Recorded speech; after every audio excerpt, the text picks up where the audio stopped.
A ver, equipo 1 empieza.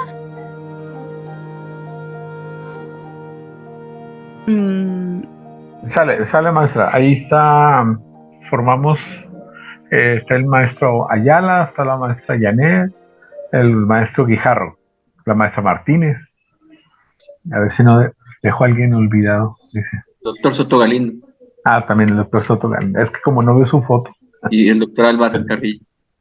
también, el que quiera, ¿va? bueno, primero quisiera saber en tiempos, ¿cómo se sintieron con este sistema de ubicación de los puntos más importantes y de extracción de la información del protocolo? ¿Cómo les fue?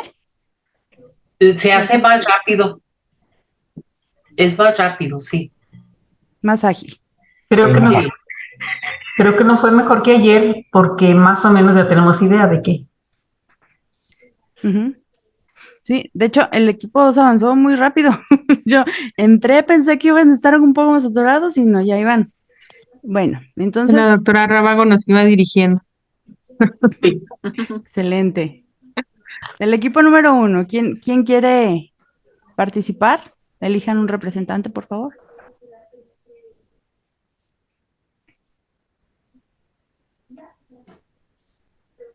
Pues el doctor Huerta. El doctor Huerta, vámonos. Pues eso. Bueno, nosotros analizamos el de la hipertensión, y consideramos el primer sistema. Dentro del primer sistema, nosotros evaluamos la pregunta de investigación, que como dice, esta pregunta de investigación debe ser factible, interesante, necesaria, novedosa, ética y relevante. Para nosotros nos parece que esta pregunta de investigación sí cumple con estos criterios. Me parece que aun y cuando no es tan novedosa, porque habla de la prevalencia, pero comentaba con mis compañeros de equipo que puede ser muy novedosa, pero para el residente que quiere hacer el protocolo, para él sí es novedosa, porque quizá no sabe cuál es la prevalencia y quisiera saber la prevalencia. Eh, eh, a veces cometemos el error que para nosotros que tenemos 800,000 protocolos revisados, nos parece como que ya no es novedoso, pues no, habrá que ponerse en los zapatos y empatizar, ¿verdad?, con el investigador de ese momento, que la gran mayoría son estudiantes. La hipótesis que nos presenta este trabajo es una hipótesis que, aunque está redactada, yo les decía que me parece muy, muy adecuada, porque dice que aunque es un estudio de prevalencia, puede no llevar hipótesis, ¿no? Son estudios de prevalencia. En el objetivo general sí está plasmado lo que quiere hacer. Si alguien me quiere echar la mano, puede, porque así anoté todo, pero luego a veces se le pasa a uno. El objetivo general está bien planteado, pero no concuerda. Hay un problema técnico ahí. En la pregunta dice que es en un lugar y en el objetivo luego dice que es en otro. Entonces, pues así rápidamente. Yo creo que fue un problema muy técnico para camuflar el sitio donde está. Sí, ¿verdad? Sí. O sea, que dijo, bueno, pues aquí les pongo y luego se los pongo. Okay. Bueno, pero ahí sería como que una observación de tipo menor, ¿verdad? O sea, a lo mejor se le fue la máquina o donde quería poner.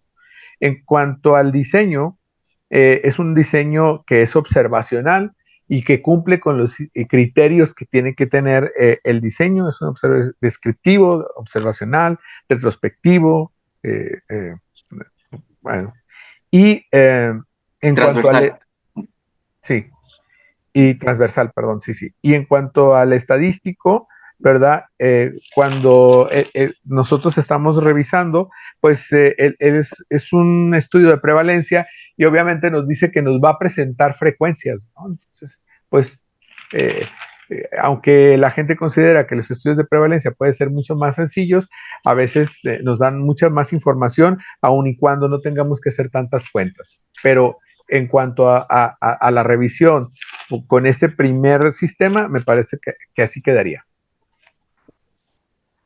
Entonces quiero destacar que aunque después ya en una revisión más fina, puedan salir inconsistencias, a lo mejor de gramática, a lo mejor que, por ejemplo, hay algunos comités que se fijan mucho en los estilos de redacción de las referencias, que esto si nos vamos muy estrictamente a querer publicar, incluso en todas las revistas, ustedes no me dejarán mentir, si han publicado en 5 o 6 revistas distintas, tienen sus propias reglas, porque no nada más piden Vancouver, algunos piden Napa, otros piden Harvard, otros piden Chicago, entonces es como cata minuta, ¿no?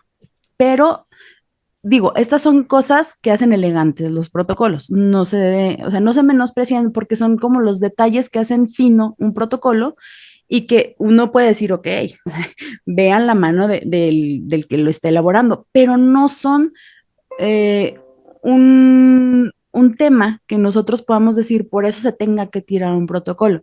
Sin embargo, estas cuestiones que acaban de evaluar, sí, si están sólidas, eso puede sostener todo el protocolo. Si alguna de estas tambalea, pues todo el protocolo puede estar. Bueno, gracias, doctor. No, quisiera hacer un comentario, doctora, Sí, doctor. respecto a estos ítems que se revisaron. Es decir, si los pongo los 5, consideramos que 3 satisfacían y 2 no. ¿Eso cómo lo pondero? Es decir, puedo decir que sí, vale la pena porque es de 5, 3, Ok. o ya con 2 puedo decir, ¿sabe qué? Esto No, lo puedo. por eso decía yo de la rigurosidad del primer sistema. Del primer sistema son 5 puntos que son medulares. De 5, 5. Ok. ¿Sí? O Sí, sea, sí, a eso me refería, porque exacto. si de alguna manera alguien puede decir, bueno, mira, corrige allí Gómez Palacio y ¿cómo se llamaría? El lugar y ponme bien, no sé, la hipótesis o no, entonces pudiera manejar otra, pero si es el aspecto, ¿cómo se llamaría? Riguroso o bien revisado, serían los 5.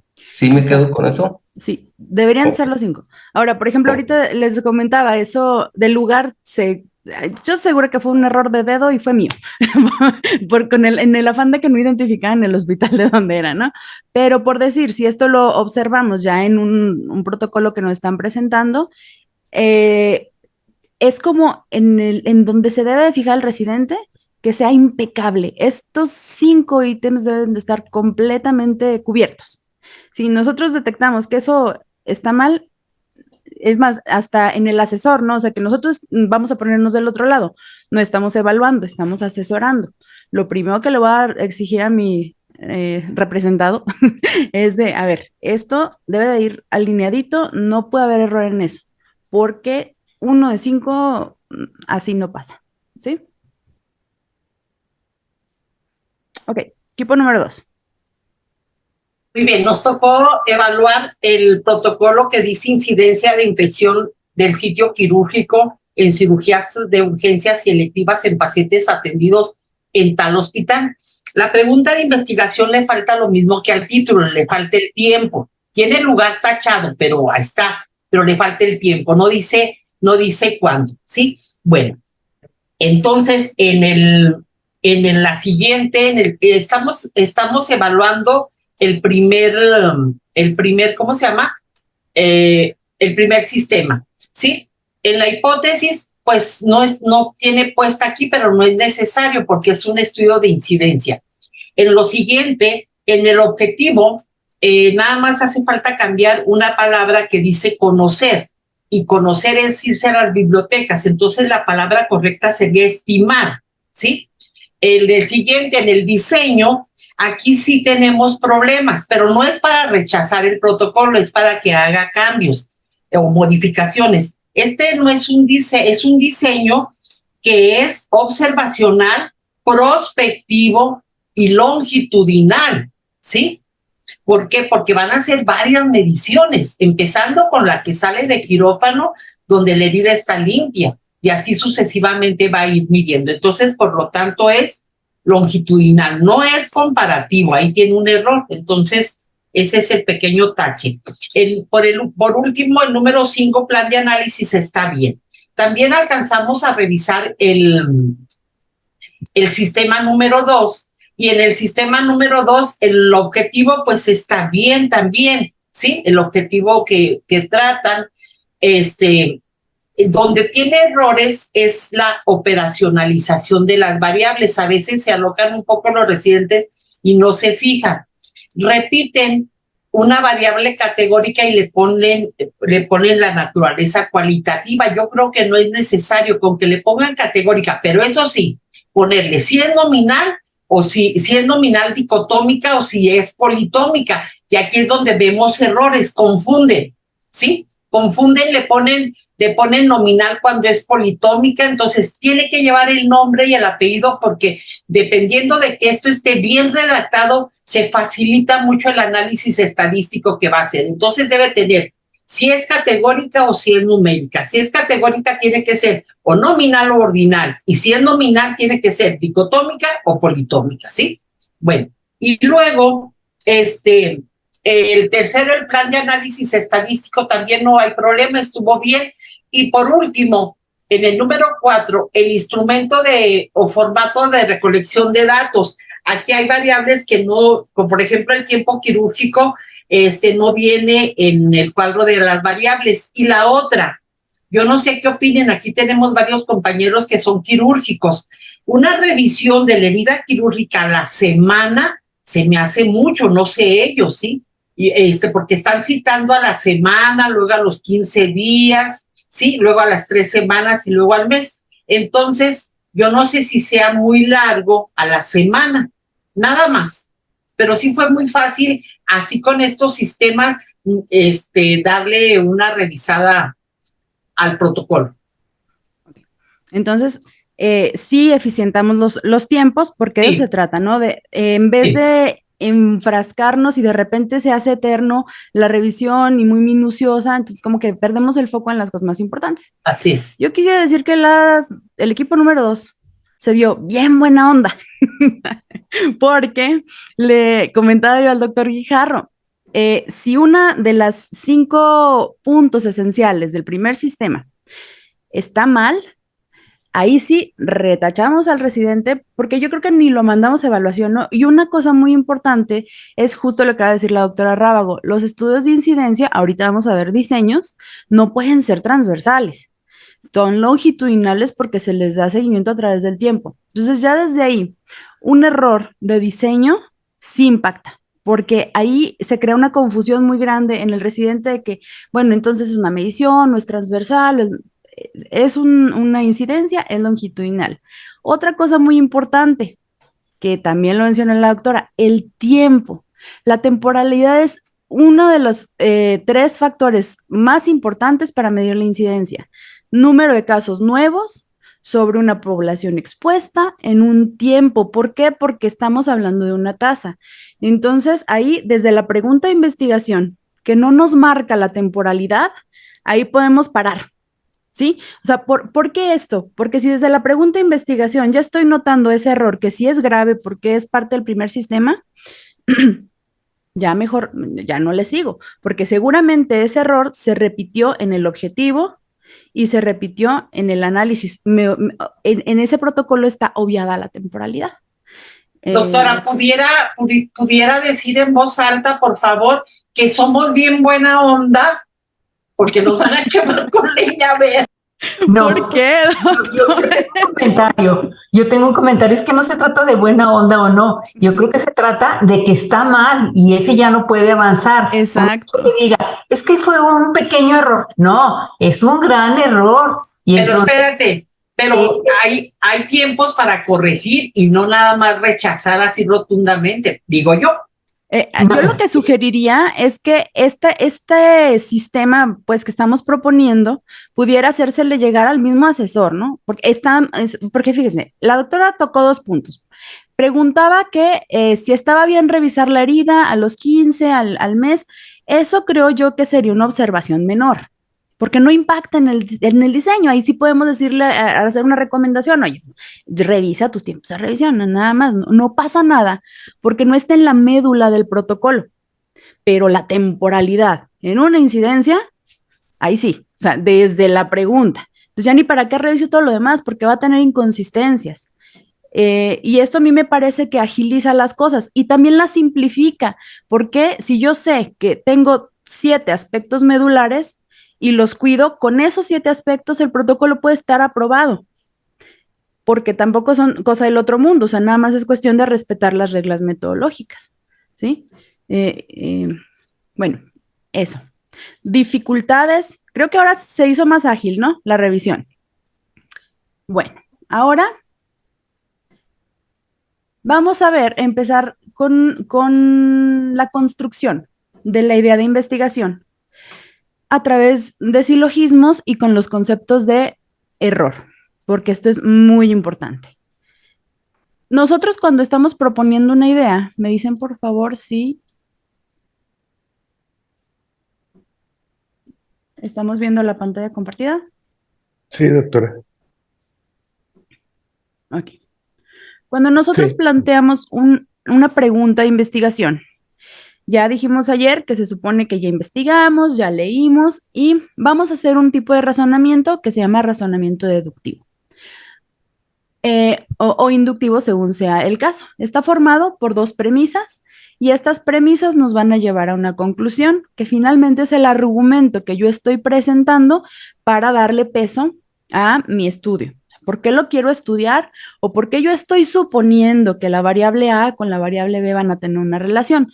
Todo tiene que tener una congruencia, decíamos en la pregunta investigación, factible, interesante, novedosa, ética y relevante. Y dentro de esta construcción de la pregunta debe de haber una congruencia en lo que yo quiero estudiar.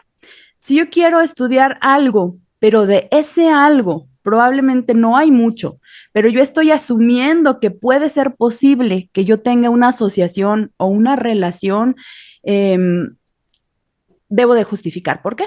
Y esto normalmente lo hago a través de razonamiento, deductivo o inductivo. ¿Cómo se forma un silogismo y cómo llegamos a una conclusión? Tenemos 2 premisas, la premisa mayor, la premisa menor y una conclusión. La premisa mayor normalmente es A, si A, entonces B. La premisa menor es A y la conclusión es B. Es decir, la injusticia es un acto malo.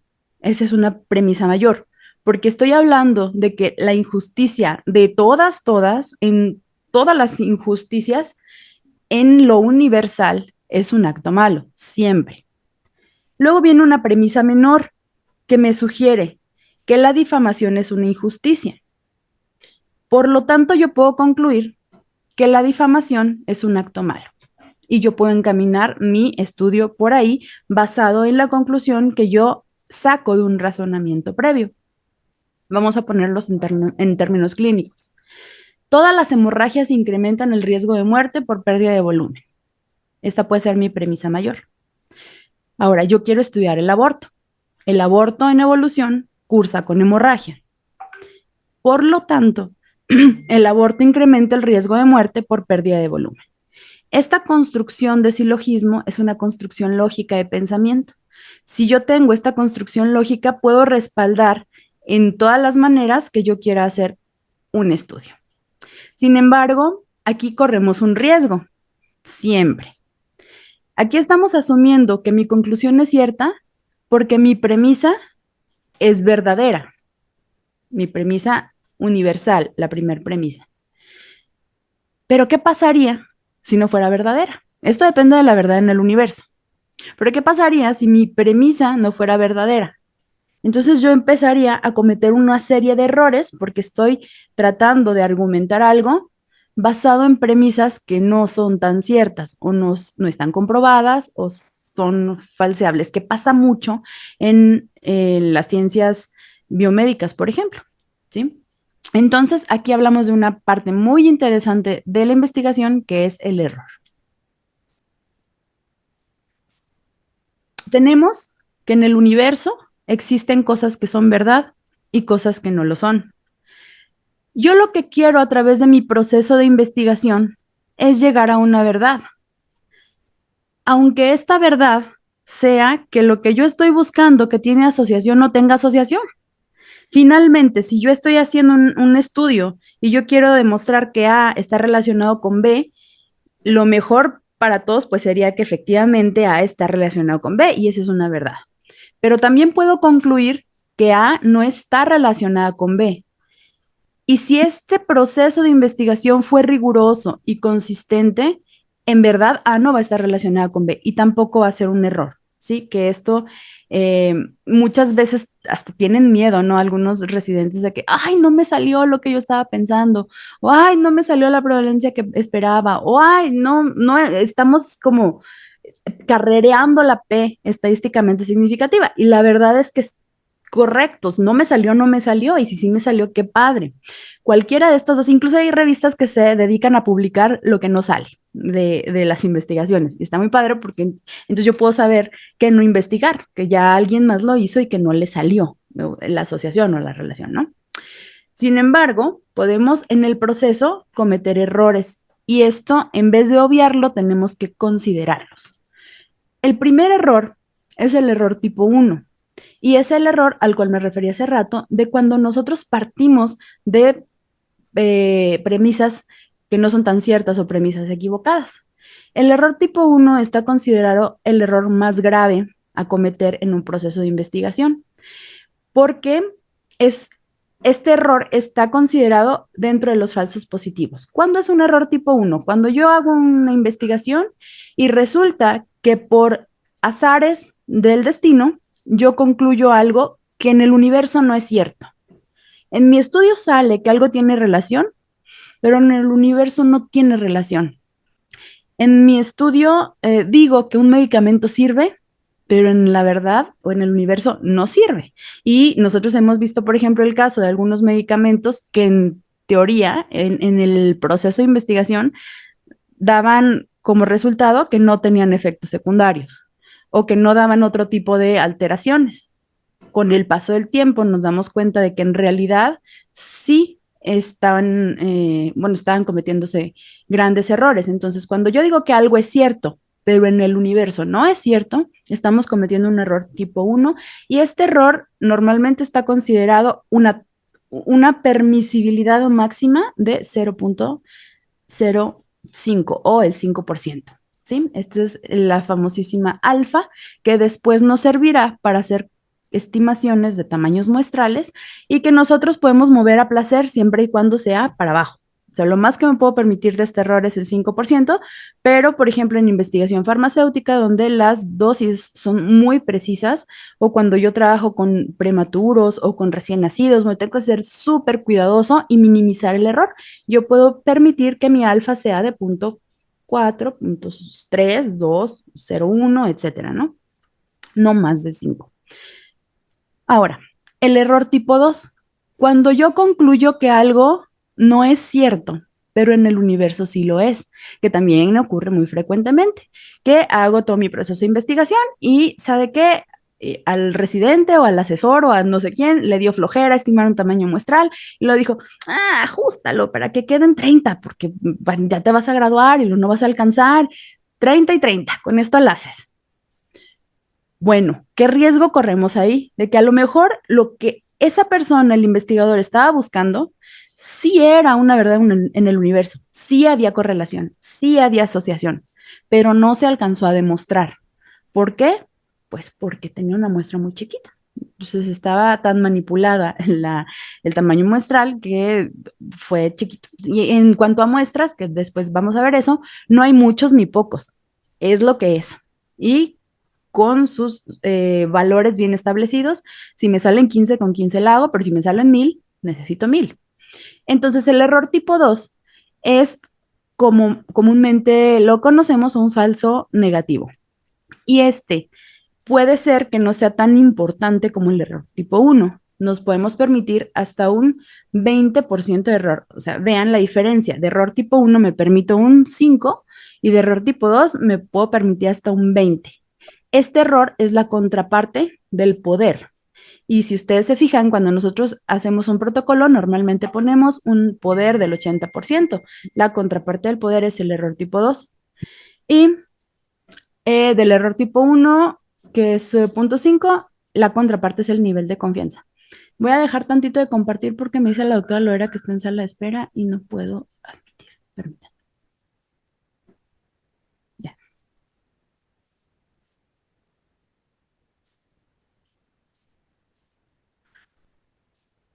Ok, entonces.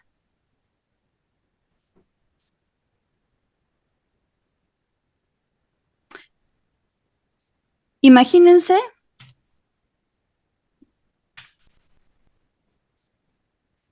este caso. Yo tengo una paciente que pesa 84 kilos y mide 1,54. Una amiga de esta paciente le contó que al hacer oración en el templo de Buda por 15 minutos diarios le ayudaría a perder peso. Kim hizo esto por 2 meses ininterrumpidos y ahora Kim pesa 45 kilos. Conclusión, orar por 15 minutos diarios a Buda en su templo ayuda a perder peso. ¿Qué tipo de error estamos viendo aquí? Error tipo 2. ¿Por qué? Pues porque estoy asegurando que algo no es cierto, es error tipo 1. Porque estoy asegurando que algo es cierto cuando no es real. Exacto. Entonces, ahí vivía Kim y acá está el templo de Buda.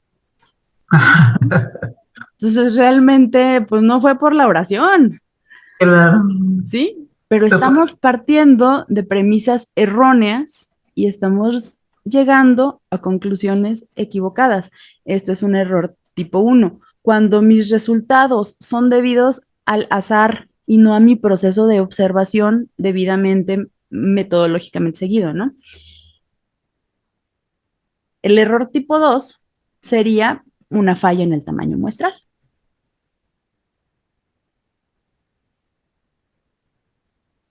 ¿Hasta aquí alguna duda? ¿Queda claro? Nivel de confianza, poder, error tipo 1 y error tipo 2. Esto va a ser clave a la hora tanto de interpretar resultados como de calcular muestras. Bien. Entonces, nos vamos a los diseños epidemiológicos. Ahora sí, si ya dijimos que en el análisis de sistemas, lo primero que vamos a valorar es la pregunta de investigación, ok, esa ya la analizamos, ya supimos cómo se construye. Lo segundo, la hipótesis que tiene que contestar mi pregunta de investigación, pues eso no hay mayor ciencia que es la respuesta que yo le estoy. Si yo tengo una pregunta bien estructurada, la hipótesis va a tener congruencia, siempre y cuando se plantee de manera correcta. El problema viene cuando de repente no tengo ordenado bien en mi cabeza o estructurado ni qué quiero preguntar, ni qué quiero investigar y ni cómo lo quiero analizar, ¿sí? Porque para una pregunta puede haber varios caminos y esto depende de la factibilidad del investigador. Yo puedo, por ejemplo, querer saber si una cosa está asociada a otra, pero bueno, no tengo tiempo, no tengo recursos, no tengo acceso a pacientes, pero tengo acceso a expedientes. Bueno, entonces el diseño que mejor me conviene, pues era un estudio retrospectivo. Ah, no, si tengo recursos, si tengo dinero y tengo acceso, bueno, entonces te conviene hacer un estudio prospectivo, te conviene hacerlo experimental, un ensayo clínico. No, la investigación no es cuadrada ni es cerrada. Yo siento que es sumamente artesanal, de hecho, porque cada pregunta puede ser construida con un diseño específico a como le convenga. Otra cosa que quisiera comentar es que estos son diseños clásicos, sin embargo, no son los únicos.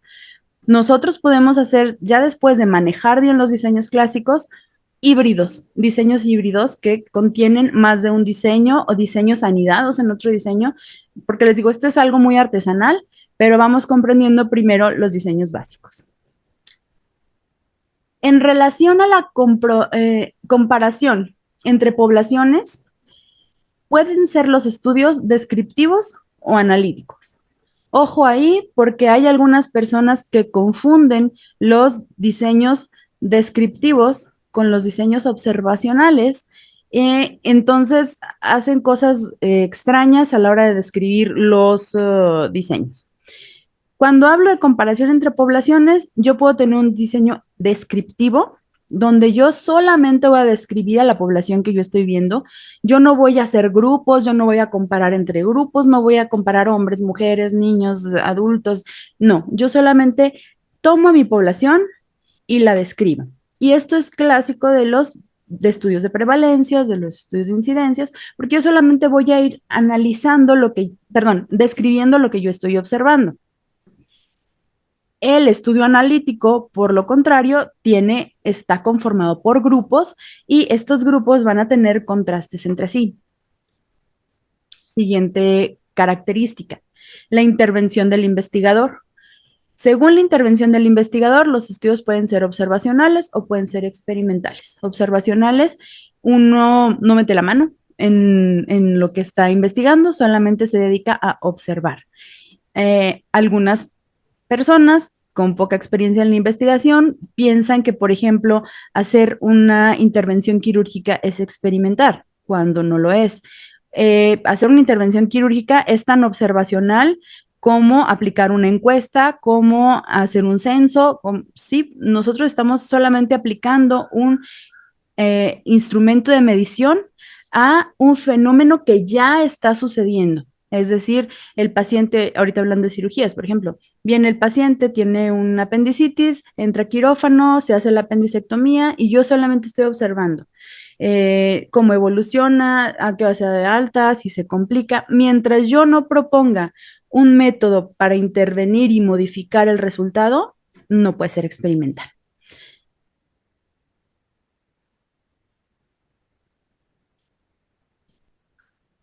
El momento en que se capta la información. Otro comentario que quiero hacer. La descripción de los diseños de investigación normalmente es variada. Yo me he encontrado cuando menos 3 clasificaciones distintas de diseños de investigación, eh, especialmente en lo que se refiere al diseño. Esta es la más constante o consistente con toda la literatura y a mí personalmente me parece muy amigable con el proceso de clasificación que nosotros hacemos. El momento en que se capta la información es prospectivo, retrospectivo o ambispectivo. Prospectivo cuando yo recolecto la información en tiempo real, o sea, yo tengo el paciente, yo le aplico un instrumento y de ahí voy obteniendo información. Retrospectivo, cuando la información ya existe en el expediente y yo voy al expediente sin tener yo que pasar por una aplicación de instrumento ni tener que ver a paciente. Hay en otras ocasiones en que yo necesito recopilar información del expediente, pero también cito al paciente para darle seguimiento. Entonces, en este caso, puede ser el estudio introspectivo. ¿Por qué digo que esto es como según el autor y según de dónde se tome la información? Porque hay otros autores como Feinstein que esto lo clasifica en lectivos. Son estudios prolectivos y son estudios retrolectivos dependiendo del momento en que se capte la información. Esto nos conflictúa un poco porque Feinstein no involucra los estudios ambispectivos, entonces ahí queda como mocha la clasificación. Y aparte nos mete lo prospectivo y lo retrospectivo en función de la causalidad de la variable. Si nosotros vamos del efecto a la causa, lo maneja como retrospectivo y de la causa al efecto lo maneja como prospectivo. Pero si se fijan, si nosotros mezclamos todo esto, al final se hace una capirotada de diseños y no, pues realmente no se entiende muy bien. Entonces, ¿qué recomiendo? Bueno, que aquí tomemos en cuenta el momento en que se capta la información como prospectivo, retrospectivo o ambispectivo. Luego, por el número de mediciones del fenómeno, transversales o longitudinales. Y después, el diseño temporal.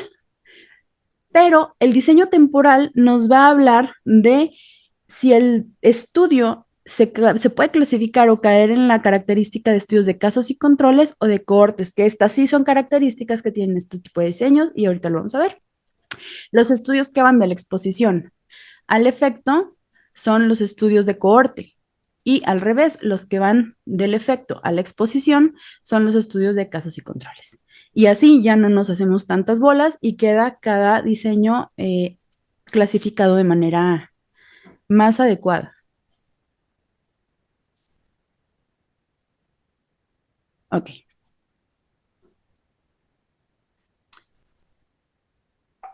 Primer nivel, estudios de prevalencia. Vamos a ver los dos estudios descriptivos por excelencia y que normalmente son los que nos llegan a pues, nuestros alumnos, ¿no? A que los asesoremos, porque aparte son los que mayor se entienden, implican un menor grado de complejidad en el análisis estadístico. Y bien lo dijo el doctor Huerta hace ratito, no porque sean frecuencias van a ser menos importantes.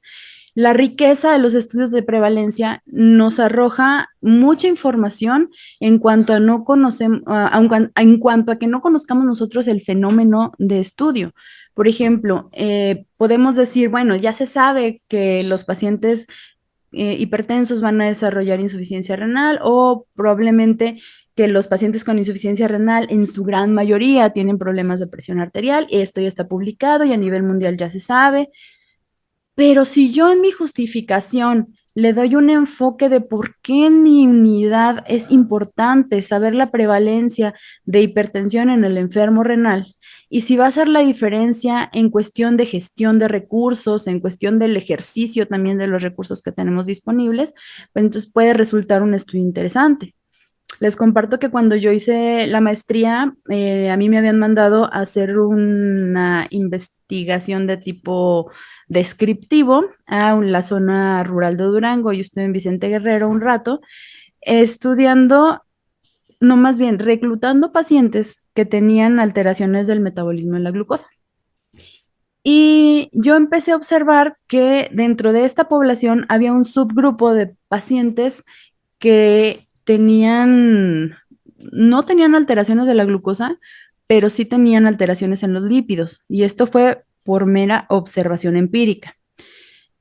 Se fue haciendo más grande el grupo. Este era un grupo perteneciente a la zona indígena del Mezquital y empezamos a observar cosas bastante interesantes en ellos, porque normalmente por antecedentes no era lógico ni normal, o más bien habitual, que los pacientes de la zona indígena desarrollaran diabetes. Y si esto llegara a ocurrir, pues como salubrista nos iba a impactar bastante en el sistema de salud, porque ustedes conocen cómo está esta zona, son pacientes que están en regiones muy alejadas, muchos viven en la punta del Cerro unos y luego los otros. Para tener acceso a ellos es difícil y para que ellos acudan a una unidad hospitalaria es más difícil. Y para que dejaran que yo les tomara la muestra decían que les extraía el alma con la muestra, bueno, total, o sea, había que hacer mucha investigación y mucho contacto en campo con ellos. Al final, como que sí, la zona rural, ahí estaba bien, pero nos enfocamos en describir las características de bioquímicas de la población indígena, porque fue un estudio de prevalencias bastante importante y de hecho puso como que un granito de arena en la caracterización de estas regiones a nivel nacional y a nivel mundial, junto con los indios Pima. Obviamente no fui yo era solo un soldadito de batalla, eran pues los asesores que estaban observando lo que estaban viendo. En esta época el asesor mío era el doctor Jesús Fernando Guerrero, que tenía muchísima experiencia en los estudios de este tipo y aparte pertenecía a un grupo nacional de investigación en diabetes. Y a través de este estudio se pudieron sentar bases para hacer intervenciones de salud y era un estudio de prevalencias. Pero aparte, con el estudio multicéntrico de las mismas prevalencias, porque nada más eran datos descriptivos los que estaban sacando, ayudaron en parte a que la Asociación Americana de Diabetes en aquel entonces pudiera ajustar los puntos de corte para el diagnóstico de diabetes. ¿Se acuerdan ustedes que hasta el año, no me acuerdo bien, creo que era 2004, 2003 más o menos, los lineamientos de la ADA tenían un punto de corte mayor para el diagnóstico de diabetes y después se bajó a 100 las alteraciones de metabolismo de la glucosa y total, fueron ajustándose los puntos de corte. ¿De dónde se derivó esto? Que son puntos de partida y parteaguas para la toma de decisiones médicas de estudios de prevalencia. Entonces, son estudios muy importantes. Por lo tanto, estudios de prevalencia, ¿cuál es su característica principal? Es una fotografía instantánea de lo que está pasando en la población. Otra de sus características es que es puntual. La prevalencia no me da dinámicas poblacionales. Yo quiero saber cuántos hipertensos hay ahorita, todos en esta región. ¿Cuántas personas con diabetes? ¿Cuántas personas con insuficiencia renal? Es buenísima los estudios de prevalencia para las caracterizaciones de aquellas enfermedades crónicas, porque me da la luz o el panorama para evaluar exactamente cómo están en un periodo puntual del tiempo. Claro que, pues, por ejemplo, si yo quiero hacer un estudio de prevalencia de diabetes, pues no voy a medir todo de un jalón hoy, sí, es como relativo, pero sí puedo decir, bueno, la prevalencia en 2023 fue, pero si se fijan, es puntual, no es de periodo, y trabajamos con casos totales, con casos existentes, independientemente si se enfermó hoy o se enfermó el año pasado o se enfermó el año antepasado, si en este momento la población se encuentra diagnosticada con esa enfermedad, es prevalencia. La fórmula, pues el total de la población enferma sobre el total poblacional. Este tipo de estudio es descriptivo, es transversal y es observacional. ¿Por qué menciono lo de la puntualidad? Aquí también se han hecho como varios debates y al final, ahorita les voy a decir quién ganó, pero antes existía algo que se llamaba prevalencia de periodo. Y entonces se evaluaban aquellos casos que se iban incorporando. Por ejemplo, yo tenía X número de enfermos en este año y luego, bueno, yo quería hacer un estudio que abarcara 2 años y yo iba incluyendo todos los casos nuevos que se van sumando y entonces se hizo como un batuque de diseños cuando no podía corresponder. Entonces, quitaron del diccionario epidemiológico la prevalencia de periodo y dejamos solamente para los casos nuevos el término incidencia, que es un término más apropiado para ver y observar las dinámicas poblacionales cuando mis casos son casos nuevos, ¿sí? Entonces aquí prevalencias son casos existentes. Incidencias. La característica de los estudios de incidencia es que son estudios longitudinales porque vamos a evaluar la aparición de casos a través del tiempo. Y estos son muy buenos para observar fenómenos que se presentan de primera vez o enfermedades infecciosas, enfermedades con las que la población no va a permanecer. Y vamos a ir observando a la población, son estudios observacionales, son estudios descriptivos, me miden la dinámica a través del tiempo, son dinámicos. Y aquí la fórmula es incluir número de casos nuevos sobre el total de la población en un periodo de tiempo, lo que comentaba con la doctora Rábago ahorita, ¿no? No se vale decir tantos casos sobre el total de la población, ¡pum!, en Durango. No. Como la característica de la incidencia es que es dinámica, es móvil y por lo tanto me cuenta una historia a través del tiempo, no puedo dejar de lado el tiempo. Es la característica fundamental de la incidencia.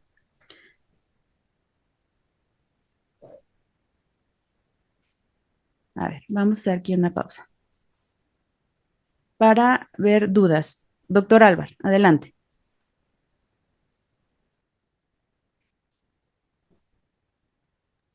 Perdón. En este Muteado. último estudio que estaba hablando de incidencia, me causa, pues, ¿qué? Conflicto, por así decirlo. Es esto de longitudinal, porque ciertamente la incidencia son casos nuevos en un determinado tiempo. Estamos hablando de un tiempo. Ujú. Entonces, para mí sería un estudio transversal, porque nada más estoy agarrando en ese tiempo, en un periodo determinado, a mis casos nuevos. No los voy a seguir, me interesa la incidencia en ese periodo. Ok. ¿Cuántos casos aparecieron en ese punto? Entonces Tiene, me causa, tiene razón en su conflicto, doctor, porque este conflicto es un conflicto mundial, no es nomás de usted. Sin embargo, acuérdense que cuando hablamos de prevalencia y de incidencia, a diferencia de los otros diseños que vamos a ver, estamos hablando de dinámica poblacional. ¿Estamos? O sea, nosotros en una población vamos a ir dando seguimiento a la dinámica de aparición de eventos. No llamo yo solo enfermedad porque un evento puede ser una hemorragia obstétrica, ¿no? O el evento puede ser un accidente. podemos meter ahí cualquier cosa que sea evento nuevo, es importante, y le vamos dando seguimiento a través del tiempo, pero ahí no vamos a meter al paciente en sí. Cuando es poblacional el estudio, el tiempo en el que lo vamos a seguir es como si estuviéramos midiéndole la glucosa a un paciente de hoy, mañana, pasado, ¿sí? Que te le digo, no es conflicto, pero sí es como un debate que surgió hace varios años, por eso yo comentaba lo de la prevalencia de periodo. Y se concluyó que los estudios de manera ortodoxa de incidencias, por este seguimiento que se le da a través del tiempo y por el carácter de poblacional que tiene el estudio de incidencia, es un estudio longitudinal. Seguiremos en el debate. Pero no se preocupe, mire, le digo, estos puntos que son, no son debates ni de nosotros, son debates de muchos investigadores, hay mucha bibliografía al respecto. Entonces, si quieren, puedo subirles al Drive algunas bibliografías sugeridas donde nos explican cuál es la diferencia justamente en el enfoque poblacional y en el enfoque individual. Gracias, doctora. Se dice que la prevalencia es el mejor estudio para estudiar enfermedades, o el mejor método para estudiar enfermedades crónicas. ¿Pudiera yo estudiar enfermedades no crónicas describiendo su prevalencia? De poder, puede. Ahora, yo les preguntaría, ¿es útil? Creo que ahí está el meollo del asunto, ¿no? Porque vámonos a la definición del concepto. Prevalencia es el número total de casos existentes sobre la población, el total de la población, ¿sí? Imagínense que yo quiero estudiar una enfermedad infecciosa, por ejemplo, COVID. Y yo digo, ok, yo tengo una dinámica poblacional que está bien descrita con una incidencia de COVID, porque cada caso que me llega de COVID es un caso nuevo.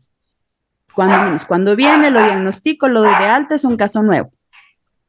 Yo, para la semana que entra, voy a tener N cantidad de casos nuevos, que es la incidencia acumulada. Pero si yo quiero saber la prevalencia de COVID el día de hoy, que ya pasaron 15 días desde que empecé, el que estaba enfermo hace 15 días ya no está enfermo hoy. El que estaba enfermo hace una semana ya no está enfermo hoy. Entonces, como estas enfermedades son dinámicas, no tiene caso o una utilidad para toma de decisiones hacer un estudio de prevalencia. Lo ideal para las enfermedades infecciosas o enfermedades, por ejemplo, tipo no sé, dengue o diarreas, son las incidencias, 100% son las incidencias. Ahora, ¿de qué me sirve? Pues sí me sirven. Ahora, si quieren perdón, la prevalencia no me sirve, pero si quieren un histórico, podemos utilizar una medición que se llama incidencia acumulada. Esto sí me va a dar una dinámica de estudio, pero de utilidad. Ahora que si la quieres sacar, pues sí, a lo mejor hoy tengo 3 enfermos de COVID. Cuando yo hago una prevalencia de COVID, pues me van a salir 3 pacientes. Bien, gracias. Cierto. Le pregunto porque luego surge en las discusiones este tipo de conflictos de interés. Entonces, creo que ese es el foro para sacar estas dudas, ¿no?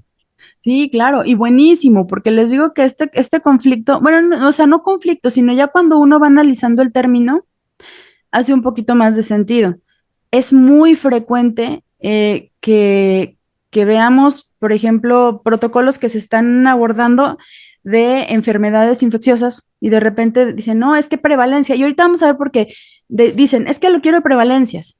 A ver, ¿por qué quieres hacer una prevalencia, por ejemplo, de fracturas? Vamos a decir, ¿no? Pues la razón que yo más frecuentemente he escuchado es que porque aparte de que quieren que el término sea prevalencia, es porque quieren que determinen un tamaño muestral.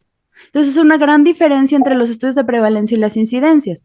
Las prevalencias ocupan un tamaño muestral. Hay fórmulas para calcular tamaños muestrales de prevalencias. Las incidencias no. Las incidencias trabajan con el total poblacional. y vamos contando casos que se van agregando a ese total poblacional. Entonces, la incidencia no requiere un tamaño de muestra, las prevalencias sí, que son diferencias. Les digo que es como muy común que la respuesta sea, pues porque tengo a fuerza que calcule un tamaño de muestra. O de repente tenemos un estudio de incidencias y les piden a fuerza que calculen un tamaño de muestra. Entonces, ¿por qué? Pues porque hay una confusión de términos. Y creo que este es el foro para sacar la duda, ¿no? ¿Algún comentario? ¿Alguna otra duda? ¿Estamos bien? Ok. Sí.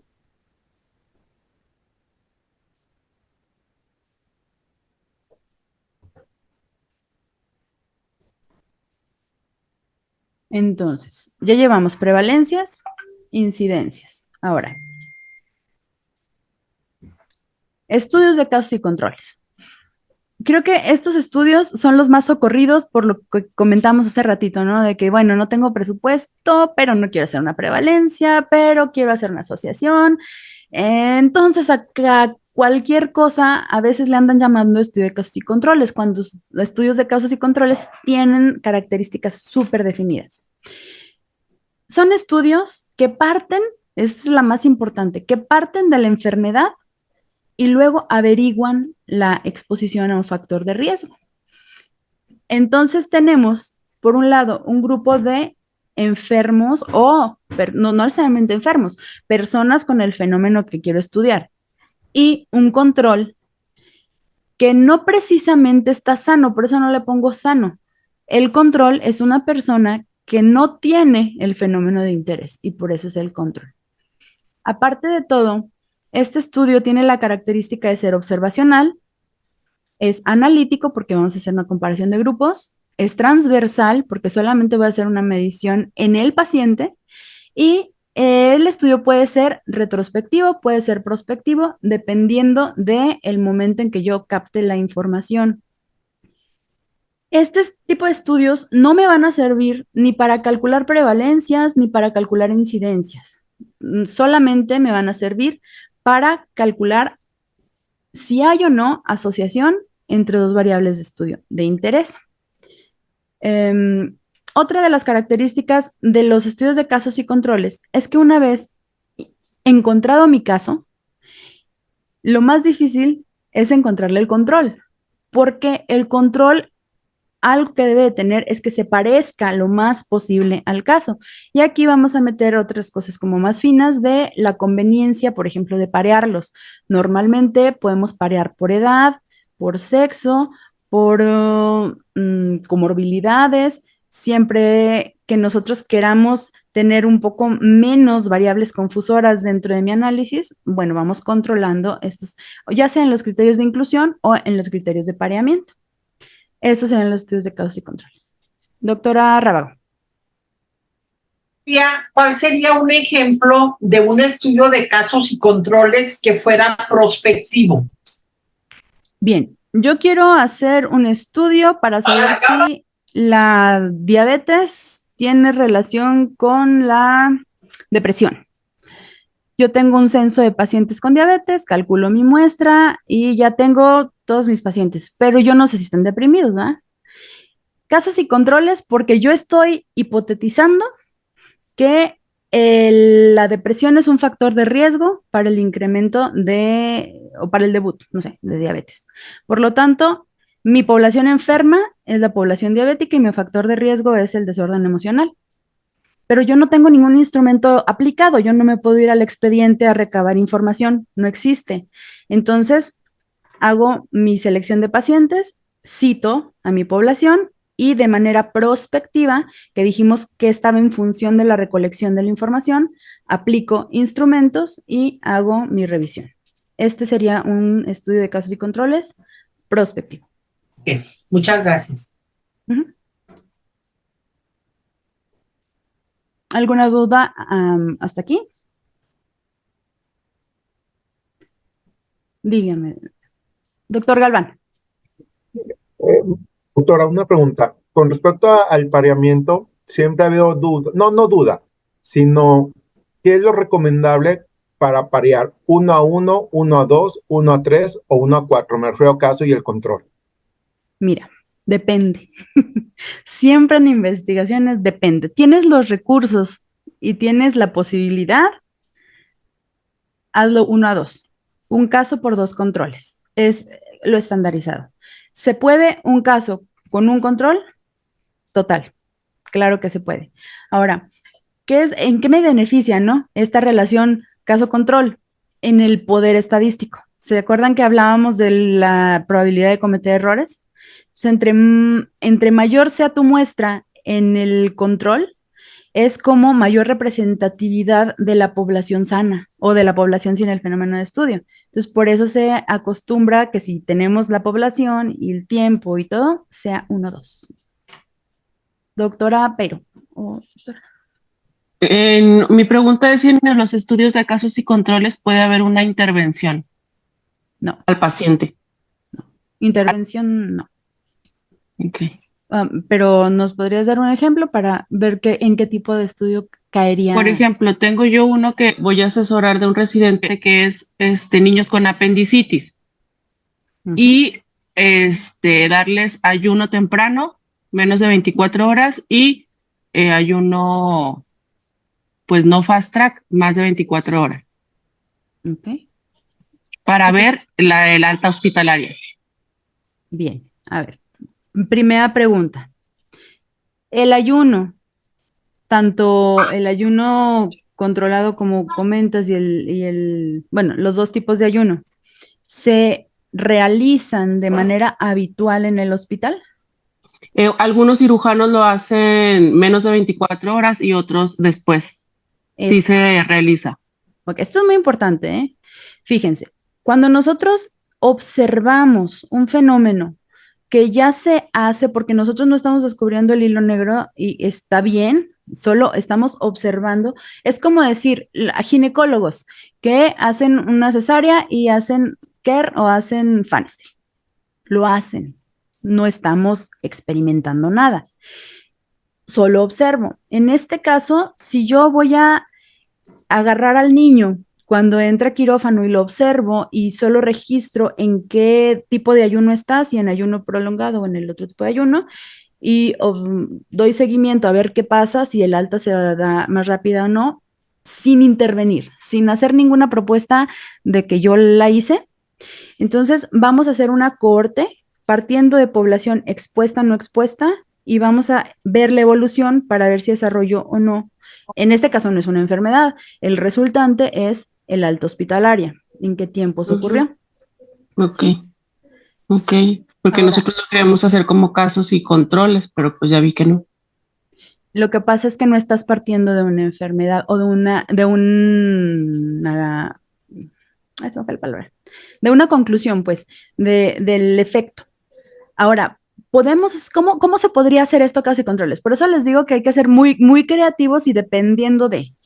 A ver, no, yo lo que quiero es, ya voy a agarrar los niños, o sea, ya en el expedientes de niños que tuvieron apendicitis, y yo voy a clasificarlos en 2 grupos, a los que se dieron de alta temprana y a los que estuvieron estancia prolongada.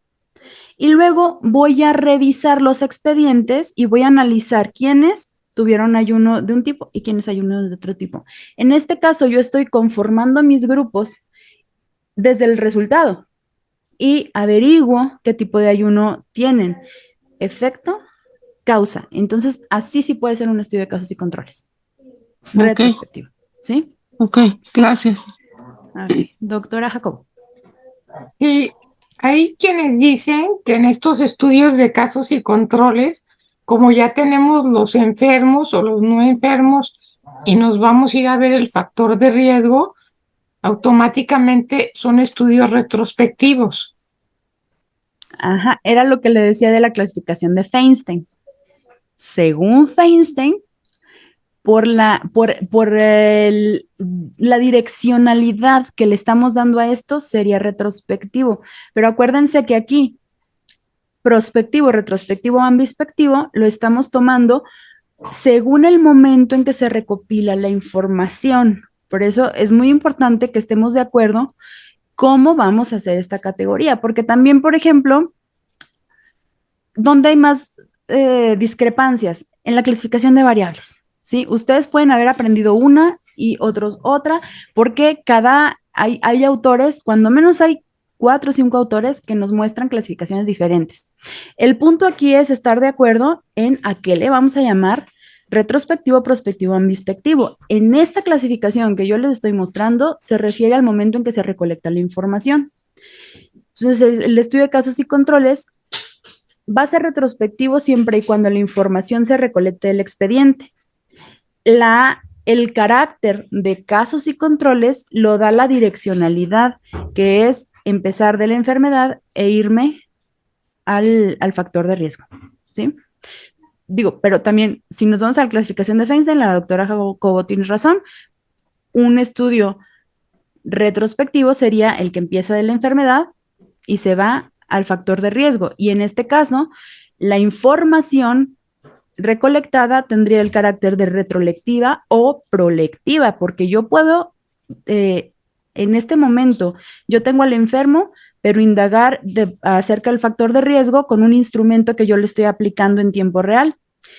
En esta clasificación yo estaría tomando la información de manera prolectiva en un estudio retrospectivo. Pero si se fijan, ahí es más confuso todavía. No sé si... Gracias. Sí, Doctora. Gracias, doctora. Y en el caso que está poniendo la doctora Peiro, ¿cuál sería el caso en el que sí interviniera el investigador? Imagínense que ustedes no tienen conocimiento de qué pasa. A ver, les voy a hacer una analogía con un estudio que sí se hizo, similar al de la doctora Peiro, que nos clarifique más. Un residente quería investigar si las apéndices blancas, no es cierto, las apéndices no complicadas, si las apéndices no complicadas podían darse de alta como una cirugía ambulatoria con la finalidad, uno, de que como la población predominantemente en este tipo de cirugías es infantil, pues para evitar que estuvieran más expuestos a enfermedades nosocomiales dentro del hospital, aparte disminuir los gastos de los papás. En ese momento que se hizo ese estudio, no se sabía o no estaba bien establecido el manejo ambulatorio del paciente con apendicitis no complicada.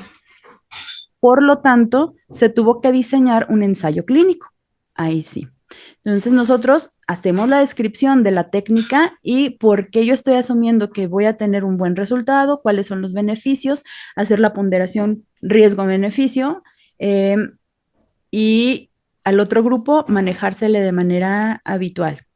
Aquí esto se podría hacer como un ensayo clínico. Ahí es un estudio experimental donde nosotros tenemos toda la capacidad de controlar las variables que estamos haciendo. Pero, ojo, estoy hablando de que esta intervención no se hacía. Entonces, esto es algo nuevo, esto es algo que yo estoy implementando, por lo tanto, claro, se puede hacer, pero yo tengo que plantear el protocolo tal cual, ¿no? Como un ensayo clínico. ¿Y éticamente eso es válido? Claro. ¿Sí? Sí, no, si no se haría ningún ensayo clínico. Los ensayos clínicos tienen sus reglas, como la experimentación en farmacéuticas, por ejemplo. Como hemos hecho bastantes ensayos clínicos en cirugía, principalmente con alguna modificación de alguna técnica o con algún nuevo uso de medicamentos en los estudios de fase 4. Solamente, insisto, si yo voy a proponer un ensayo clínico, el ensayo clínico tiene su diseño, su metodología. Tenemos que ser muy estrictos en la descripción de la técnica que voy a incluir, de también hacer una buena carta de consentimiento informado, de estar cubriendo todas las consideraciones éticas. O sea, no es antiético si yo lo estoy planteando completo. ¿Cuándo es antiético? Cuando yo experimento con algo que no se hace, quiero que se haga, pero aparte lo quiero disfrazar de cohorte. Doctora Rábago. Nada más otro ejemplo sobre apendicitis en niños. Con un residente hicimos un estudio de casos y controles buscando el factor de riesgo para perforación apendicular en niños. Entonces nos fuimos a patología y revisamos quiénes de estos niños tenían apendicitis perforada y quiénes no tuvieron, quiénes no. Y entonces ya revisamos los expedientes y vimos todo lo que estuvo alrededor de ellos y encontramos que uno de los factores de riesgo para la perforación es el tiempo, desde que empieza con el dolor hasta que pasa a quirófano, ¿sí? Más de 9 horas es un factor de riesgo, no recuerdo cuánto, para perforación, ¿sí? Nada más. Correcto. Ahora, imagínense que lo hubieran hecho al revés, que hubieran esperado a que ingresaran los niños, se les hubiera tomado el tiempo de evolución, observamos a ver qué pasó y si se perforó. O sea, todo esto es observacional, ¿eh? Solamente cambia el momento en que ustedes están observando. La doctora Rábago estaba observando el fenómeno a partir de perforado o no perforado y busco factores de riesgo, casos y controles. Si nosotros nos ubicamos temporalmente antes y yo veo niño con una evolución mayor a 9 horas, niño con una evolución menor, lo sigo a través del tiempo y veo en qué concluyó, corte. Sigue siendo observacional. En ese caso podría ser no ético. ¿Cómo? Sí. Sí, porque pues si lo estoy observando y ya sé que están pasando las horas y que no se resuelve el problema, va a tener complicaciones. No, pero yo digo del momento en que yo lo recibo en urgencias, ¿no?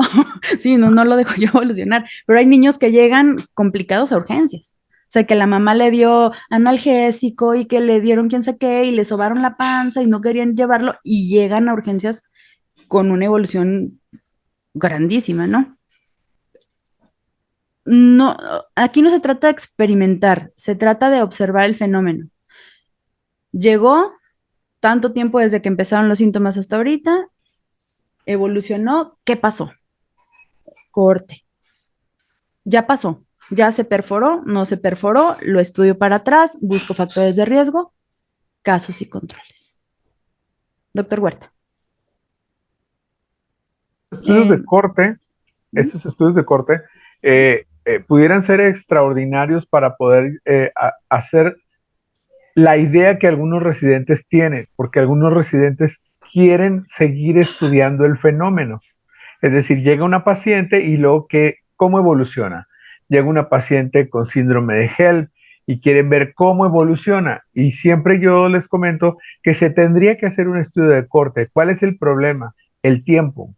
Porque como ya están en el R4 y ya no tienen oportunidad para seguirlos, ya no les va a tocar ver muchos casos. Y entonces es cuando deciden, ok, bueno, pues entonces mejor me voy a prevalencia, porque la prevalencia ya está, ¿verdad? Ya están los expedientes, ya están los casos, ya está todo. Entonces, para los profesores, para los tutores que están algunos aquí presentes, habrá que estimular a nuestros residentes a hacer estudios de este tipo y apurarse a hacerlos, o sea, no esperarse hasta el R4, sino empezarlos en el R2 para que puedan también experimentar otro tipo de claro, lo ideal sería agarrarlos, encaminarlos bien. Híjole, una disculpa, pero mi vecino se alocó y les molesta mucho el sonido. Perdón. Con la trompeta. Decía. ¿Qué decía? Perdón, la pena.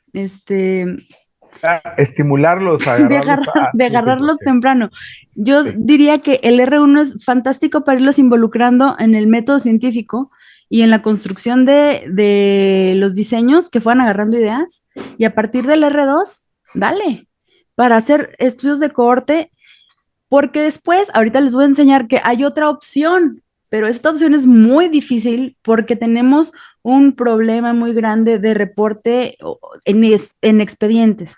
La verdad es que se reporta muy mal la información en el expediente. Si en el expediente encontramos todo, qué padre, porque el siguiente estudio se trata de cortes retrospectivas, que las hay, pero es para reconstruirlas es súper difícil, pero sí sería una buena idea. Doctora Ayala.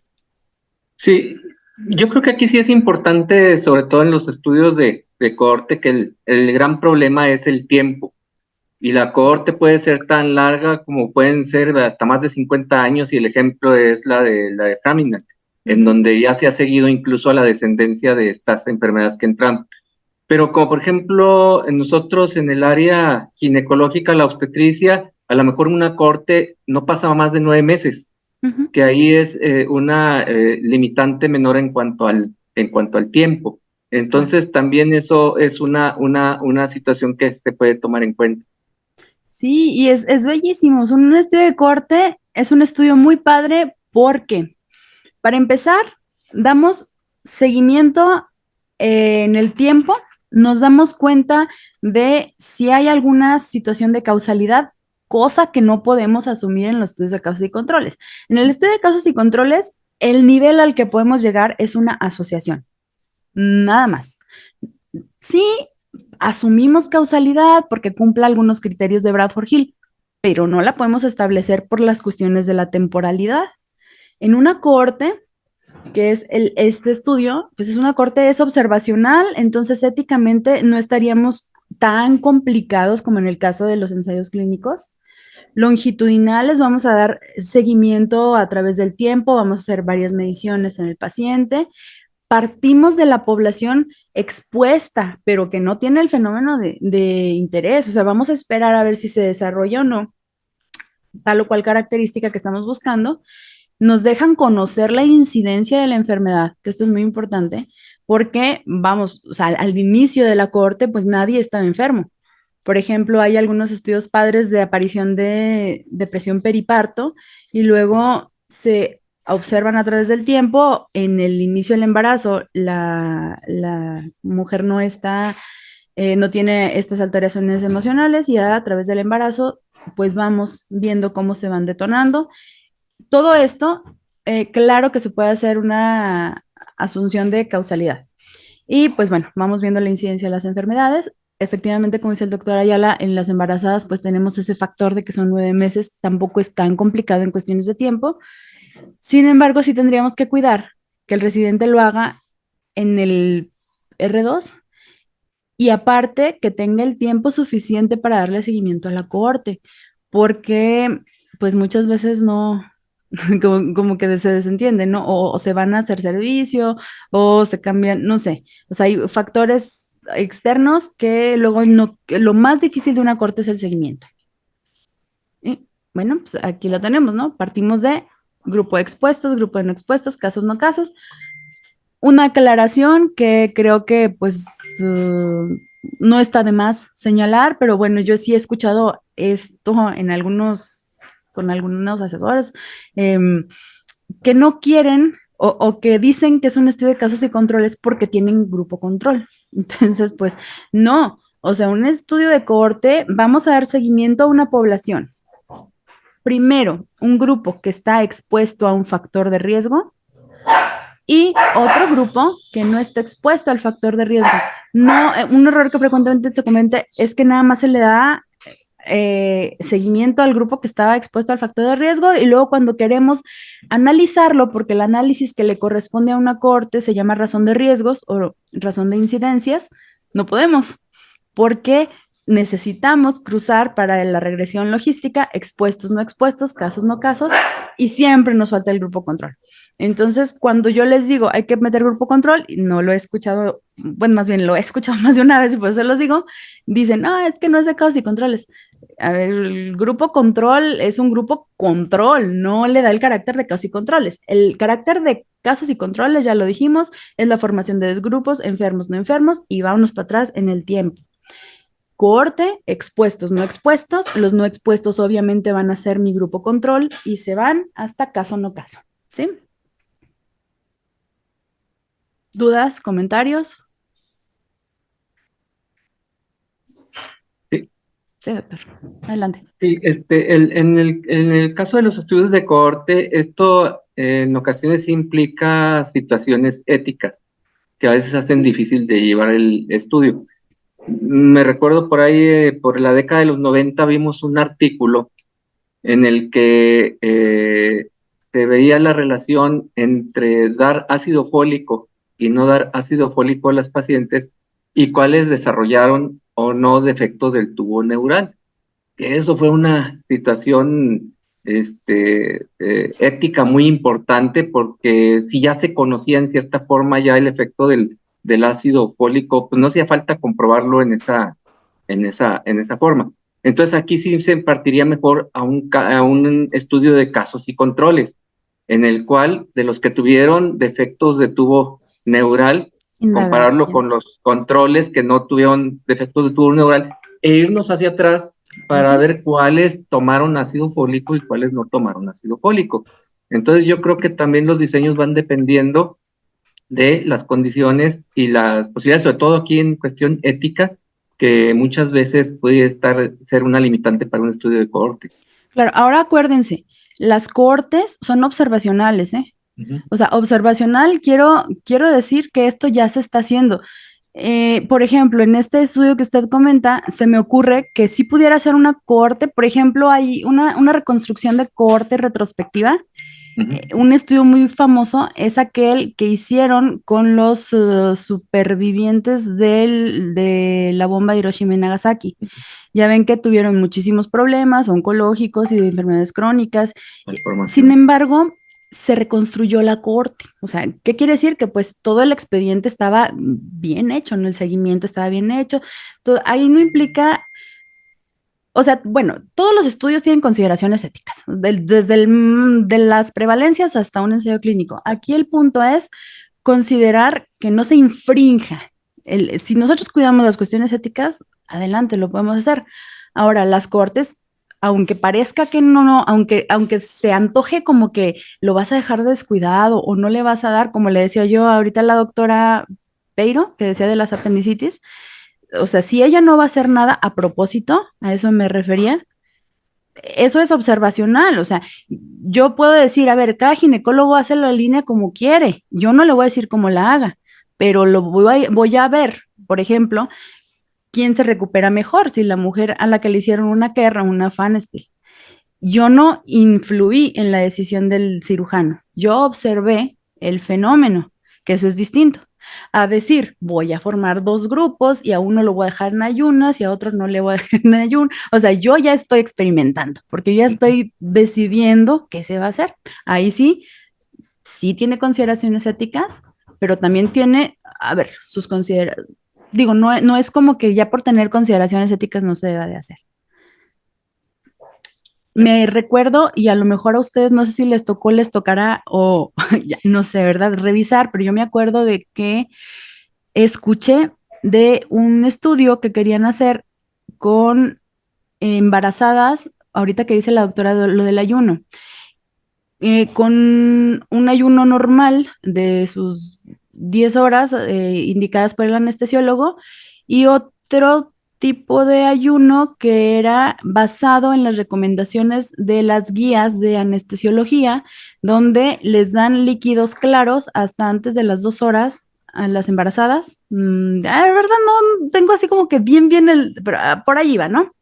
El punto es que ese protocolo en cuestiones éticas no tendría tanto rollo, fíjense, si ustedes me dicen, es que esto de rutina se hace, cada anestesiólogo decide cómo dar el ayuno, cada ginecólogo decide cómo se hacer, entonces lo que va a hacer esta doctora es documentar qué es lo que está pasando, porque esto quiera la doctora o no quiera, se está haciendo, ¿sí? Haya estudio o no haya estudio, se hace. El punto es que si no se hace y se va a incluir como una nueva práctica, entonces la consideración ética, es decir, ¿te lo sacaste de la manga o hay una guía que está respaldando lo que tú quieres hacer? Porque aquí, esto, ¿no? Entonces ya pasaríamos de una cohorte observacional a un ensayo clínico que tiene un nivel de complejidad más alto y que por lo tanto debemos de ser un poco más cuidadosos en las consideraciones éticas. ¿Sí? Sí.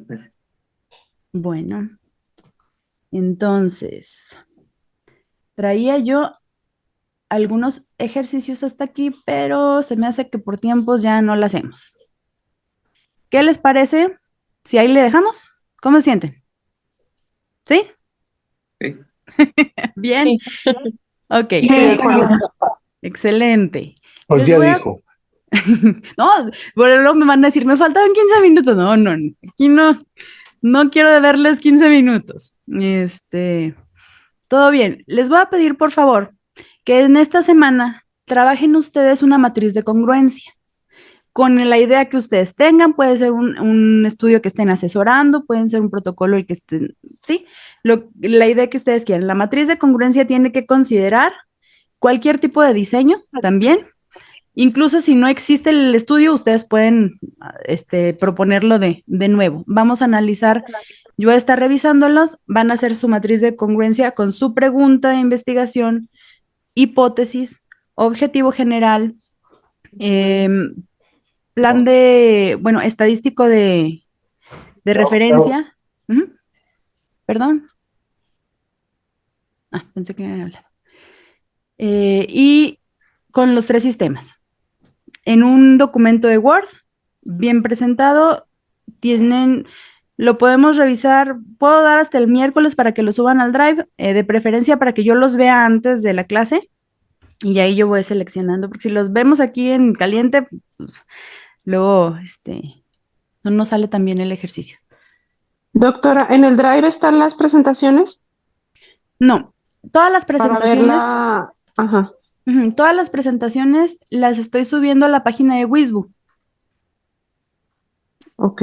En la página de Wizbu están las presentaciones. Ya tuvimos estas 2 clases. Para el lunes van a estar los videos de estas 2 clases. También por si quieren darle una repasada a la clase completa, pues van a estar a disposición. Las presentaciones ya están ahí en la página. En el Drive, ustedes en su correo tienen un link. También está este link en el WhatsApp. Le pican y les va a abrir la carpeta de Drive. Ahí pueden depositar su documento. Nada más, por favor, pónganle su nombre para saber de quién es, ¿sí? Y si quieren en PDF para que no le pueda yo mover, ¿vale? Para que no haya chanchullo. Ok, pues me da mucho gusto estar con ustedes hoy. Nos vemos el jueves de la semana que entra. Si tienen alguna dudilla, pues ahí por el WhatsApp, ¿sale? Que descansen. Bonito fin de semana. Buenas noches. Gracias, Igual, bonito doctora. fin de semana. Gracias. Descansen. Igual a todos. Gracias.